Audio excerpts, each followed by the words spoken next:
তো আজকে আমি একটা টেক্সচার পেন্টিং করে দেখাবো। আমার কাছে এই ছোট্ট মিনি ক্যানভাসটা আছে, তাই ভাবলাম এখানে একটু টেক্সচার অ্যাড করা যাক। তো আমার কাছে কালার আছে, বাট হচ্ছে যে কালারটা আমার লাগবে সেটা নেই। নাই তো কি হয়েছে, বানাই নেব।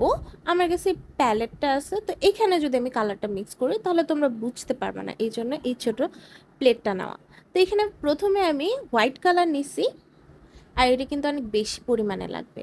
তারপর আমি এই তিনটা কালার নিয়েছি, ভালো করে দেখে নাও, এই তিনটা কালারই লাগবে কিন্তু। তোমরা চাইলে এই রেডটা ইউজ করতে পারো, বাট আমি রেডটা ইউজ করিনি, আমি এই তিনটা কালার ইউজ করছি। এরপর আমি এখানে বেশি করে হোয়াইট কালার নিয়ে নেব। আর হ্যাঁ, আমি আগেই বলে রাখি আমি অনেক বেশি করে কালার মিক্স করব, কারণ আমি দুইবার কোট করব আমার ক্যানভাসে, তাই আমি বেশি করে কালার ইউজ করব। তো এখানে আমি প্রথমে অল্প অল্প করে কালার মিক্সিং করব। প্রথমে বার্ন্ট আম্বার, দেন বার্ন্ট সিয়ানা, দেন এই রেড কালারটা। আগেই এক গাদা করে কালার নিব না, অল্প অল্প করে কালার নিয়ে মিক্সড করে আমি হচ্ছে আমার পছন্দের শেডটা আমি বানাবো। আর এখানে আমি সেম রেশিওতে এই কালারগুলো 4-5 বার করে নিয়ে দেন মিক্সড করে আমি আমার পছন্দের যে কালারটা, যেটা আমি চাই, সেটা আমি মেক করছি। কালার মিক্সিং করাও অনেক ঝামেলার বিষয়। প্রথমে যদি আমি যে কালারটা বানাবো সেই কালারটা শেষ হওয়ার পর দ্বিতীয়বারে সেই কালারটার সাথে ম্যাচ হয় না। এই জন্য বেশি করে কালার বানায় রাখা ভালো আমি মনে করি, না হলে পরে কালারের সাথে ম্যাচ হবে না। উফ, এটা যে কি বড় সমস্যা বলে বোঝানো যাবে না। আমার সাথে এরকম অনেকবার হয়েছে, তাই আমি ফিল করতে পারি বিষয়টা। যাই হোক, এখন কথা বলতে বলতে আমার কালার মিক্সিং ডান। তো আমি যে কালারটা চাচ্ছিলাম ঠিক সেই কালারটাই আমি বানাইতে পারছি, এই জন্য আমি অনেক বেশি হ্যাপি। ইয়াস, অনেক বেশি হ্যাপি। আর কালারটা কি সুন্দর লাগতেছে, উফ। এখন এখানে আরও একটা লেয়ার পড়বে। এই যে এটা হচ্ছে দুইটা লেয়ার দেওয়ার পরে এরকম রেজাল্ট আসছে, সুন্দর লাগতেছে না? এখন আসি আমি নেক্সট পার্টে। এখানে আমি হচ্ছে আগে ক্যালিগ্রাফি করে রাখছি, পেন্সিল দিয়ে আর্ট করে রাখছি। এখন আমি এখানে টেক্সচার পেস্টটা বানাবো, এর জন্য আমি নিয়ে নিয়েছি পাউডার আর এই গ্লুটা নিয়ে নিছি। তো পাউডারটা হচ্ছে আমার কাছে কিছু নাই, তাই আমি পাউডারটা নিচ্ছি।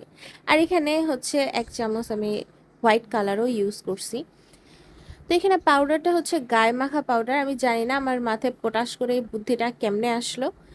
যাই হোক, আসছে, ভালো হয়েছে। আর কাজের ফিনিশিংটাও কিন্তু অনেক ভালো হয়েছে, কারণ পেস্টটা অনেক বেশি স্মুথ। আর অবশ্যই পেস্টের মধ্যে একটু পানি অ্যাড করতে হবে, অল্প অল্প করে অ্যাড করে মিক্সড করে দেন এই পেস্টটা বানিয়ে নিতে হবে। পেস্টের থিকনেসটা দেখো যে কতটা থিক আমি করছি। অ্যান্ড তারপর এখানে আমি প্লাস্টিকের মধ্যে পেস্টটা দিয়ে এভাবে ড্রয়িং করতে গেছিলাম। এখানে আমার একটা মিস্টেক হয়েছে যে প্রথমে আগে আমি ডিজাইনটা করে নেওয়া লাগতো, হাতে আর্ট করে নিয়ে দেন হচ্ছে পেস্টগুলো বসাইতে হতো, বাট ওটা আমি করিনি, ভুলে গেছি। তোমরা ওই মিস্টেকটা করো না, অবশ্যই হাত দিয়ে ডিজাইন করে নেবা। আর এই প্লাস্টিকে আমি ভালো করে কাজ করতে পারতেছিলাম না, আমার কাছে খুবই অসুবিধা লাগতেছিল, আমি বারবার করছি আর মুছছি। তো এত প্যারা না খায় আমি পরে চিন্তা করলাম যে না, আমার এত সুন্দর হাত আছে, আমি হাত দিয়ে আমার কাজটা কমপ্লিট করি। তো পরে আমি হচ্ছে প্লাস্টিকটাকে সাইডে ছুঁড়ে মারে আমি আমার হাত দিয়ে আর আমার এই সুন্দর তুলিটা দিয়ে আমি বাকি ফুলগুলো করে ফেলছি। পাতাটা করছি আমি হচ্ছে একটা হচ্ছে প্লাস্টিকের চামচ কাটে আমি পাতাগুলো করছিলাম। আমার কাছে মনে হয়েছে আমি যদি প্রথমে কলম দিয়ে আগে আঁকাই নিতাম, তারপরে আমি হচ্ছে এই পেস্টটা ইউজ করতাম, তাহলে মনে হয় আরও বেশি ভালো হতো। তো যাই হোক, ফার্স্ট টাইম হিসেবে যা হয়েছে হয়েছে। নেক্সট টাইম আমি যখন আবার করব তখন আমি অবশ্যই আগে ড্র করে নেব, তারপরে আমি টেক্সচার পেস্ট দিয়ে ড্রয়িং করব। আচ্ছা, এখানে টেক্সচার পেস্টটা বানানোর জন্য আমি এখানে পাউডার ইউজ করছি, কারণ আমার কাছে কোনো টেক্সচার পেন্টিংয়ের জন্য কোনো কিছুই নাই, তাই আমি আমার মাথার বুদ্ধি খাটায় আমি হচ্ছে এই কাজটা করছি। তো তোমরা যখন করতে যাবা নিজেদের জন্য করলে আসলে সমস্যা নাই, এটা আমি নিজের জন্য করছি তাই আমি এরকম চোরামি টোরামি করছি। বাট যখন কাস্টমারদের জন্য কোনো কিছু করতে যাবা অবশ্যই অবশ্যই এই চোরামিগুলো করবা না।